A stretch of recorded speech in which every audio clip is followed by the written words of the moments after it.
Marcos Juárez es una de las zonas donde el alivio por la quita de retenciones permitió una mayor inversión e intensificación productiva. Desde el sur de la provincia de Córdoba, el ingeniero Eduardo Fadías detalla cómo el crecimiento de una rotación más equilibrada y una mayor inversión en insumos achica la brecha entre los rendimientos potenciales y los obtenibles en el lote. En una zona donde la napa juega un papel importante como el centro-oeste cordobés, la quita de retenciones permitió potenciar el rol del trigo y el maíz y junto con ellos todo el planteo productivo. Creo que empezamos a intensificar la zona a partir de la llegada de estas nuevas políticas agropecuarias, obviamente con la caída de las retenciones fundamentalmente de las gramíneas. Nuestra región cambió muchísimo. Se duplicó y en algunos números están hablando un poquito superior la superficie de trigo, se duplicó la superficie de maíz y bueno, eso hizo que la intensificación de los cultivos, a su vez de ser una política interesante, tiene mucho que ver la problemática que llegó a tener la napa en nuestra región, en donde uno lo puede mirar desde el punto de vista positivo o negativo. Desde el punto de vista positivo, creo que, yo me acuerdo hace 20 años atrás, habíamos participado en algunas capacitaciones para riego y para muchos campos de la región del sudeste de Córdoba tenemos el riego ya en nuestras manos y creo que tuvo mucho que ver, aparte de las políticas que instrumentó el gobierno, desde el punto de vista agronómico, tener la napa en algunos casos a 1 metro y medio, hizo de tener una gran seguridad de cosecha y eso permitir utilizar un paquete tecnológico mucho más alto que obviamente se expresó en los rendimientos. Con respecto a la campaña de fina, también no podemos obviar que el clima nos dio una mano bastante importante porque muchos de los cultivos que teníamos implantados, posteriormente en periodo de macollaje tuvimos lluvias importantes que son bastante difíciles que se logren en esta época del año en esta región y obviamente eso se tradujo en valores muy interesantes de rendimiento y productividad, sumado a el animarse el productor a poner más insumos y eso se traduce siempre en estos campos en mayor producción. Ahora, Eduardo, si hay buen control de malezas, plagas y las condiciones ambientales y sobre todo las precipitaciones son buenas, ¿qué limita hoy alcanzar el rinde potencial en la zona? ¿Es la nutrición? Desde el punto de vista de fertilización, es lo que veo que todavía el productor está con valores medios hacia abajo, y debemos levantarlos, principalmente en el cultivo de maíz, porque veo que las condiciones agroecológicas los están permitiendo. Evidentemente que si estamos trabajando con una genética de primera línea, en donde las respuestas de rendimiento son extremadamente altas, que a veces uno cuando lo plantea habla de valores que parecieran que uno estuviera diciendo barbaridades, pero realmente cuando uno ve ensayos en donde los niveles de fertilización son altos, sumados al resto de las decisiones agronómicas, se observan valores muy altos. Entonces, lo que parece que está faltando ahí son los niveles básicamente de fertilizantes. Los niveles de fertilizantes de la campaña anterior fueron mucho más económicos, el valor del fertilizante fue mucho más económico, la relación costo-beneficio realmente ayudó muchísimo. Hubo una gran oportunidad para hacer una fertilización mucho más adecuada de lo que veníamos haciendo años anteriores. El precio del fertilizante cayó más de un 30%. Por lo tanto, teníamos que animarnos a poder hacer aplicaciones siempre en forma balanceada y teniendo en cuenta, para mi forma de ver, los nutrientes más útiles y los que más respuesta tienen, que son fósforo, azufre, nitrógeno y zinc, en caso de maíz. En este contexto también se puede pensar fertilizar la soja de primera y también la de segunda con respuestas interesantes. Y en soja lo que estamos haciendo es aplicando azufre y fósforo, y también en valores importantes. Este año nos animamos a fertilizar la soja de segunda de la misma manera que estamos fertilizando la soja de primera, cuando antiguamente no lo hacíamos de esta manera. Siempre queríamos sacarle un poquito de costo a los insumos de lo que es soja de segunda, porque veíamos las respuestas no eran tan importantes como en primera, pero 2 campañas anteriores nos ha pasado que varios productores pudieron obtener altísimos valores de trigo y posteriormente altísimos valores de soja. Entonces eso nos demostró que es posible apuntar a hacer una soja de segunda con resultados similares a lo que son una soja de primera. Uno siempre tiene que equilibrar todas las variables. En esto no hay una receta y decir, bueno, con la fertilización y el resto no. Son un conjunto de cosas, son plagas, son enfermedades, son malezas, que obviamente destaco muchísimo lo que hicieron todos los técnicos de la región, porque yendo por los campos uno no ve tanta problemática de yuyo colorado resistente o de sorgo de Alepo resistente o de maleza resistente, y se ven los lotes bastante limpios. Eso significa que los asesores han trabajado mucho con los productores, porque el manejo de las malezas, yo lo que veo en general fue muy bueno, porque los tratamientos como preemergente, que era la forma principal de resolver el yuyo colorado, evidentemente estuvieron en la mayoría de los lotes.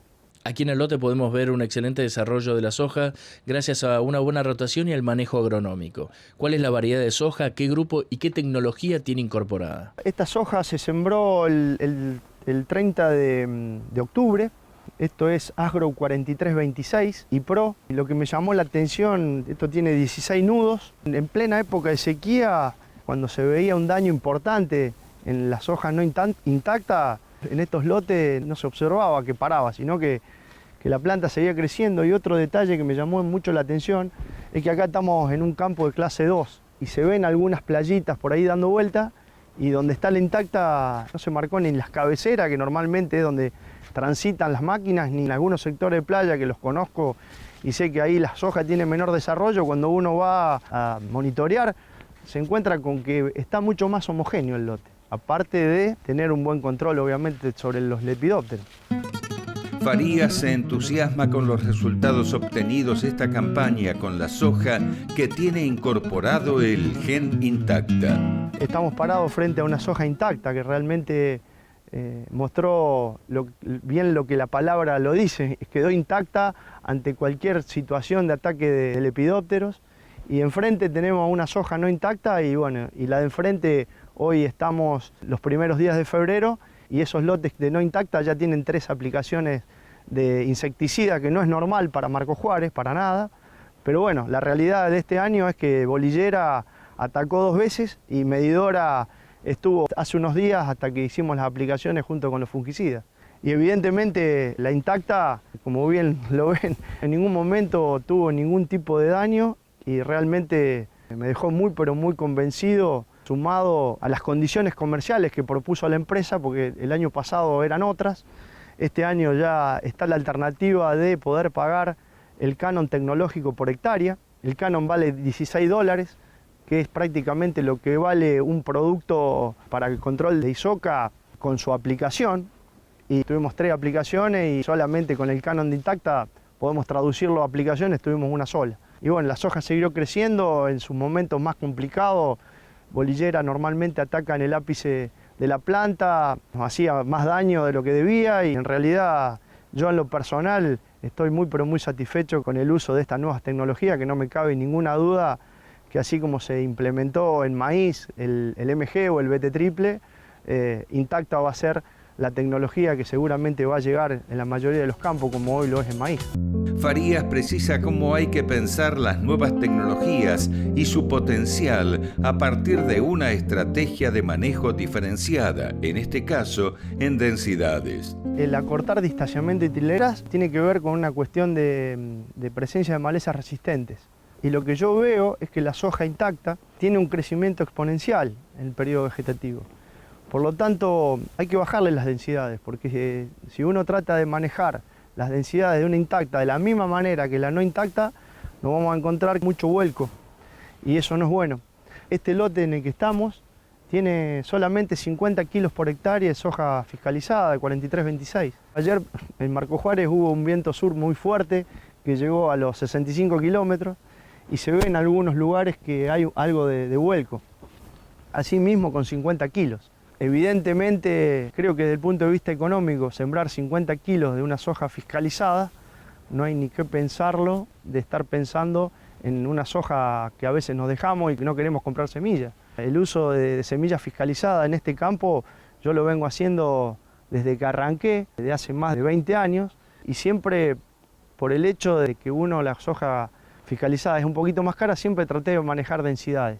Desde el punto de vista económico. Bueno, hoy creo que aparte del punto de vista económico es fundamental manejarlo desde el punto de vista agronómico en lo que son sojas intactas, porque tienen un crecimiento que parecieran, este es un grupo 4 y si yo entraría al lote y no sabría qué, diría que es prácticamente un grupo 4,5 o 5. Parece que aumentara un grupo más por el porte, porque la planta nunca tiene daño. Entonces ese tema hay que saberlo manejar desde el punto de vista de las densidades.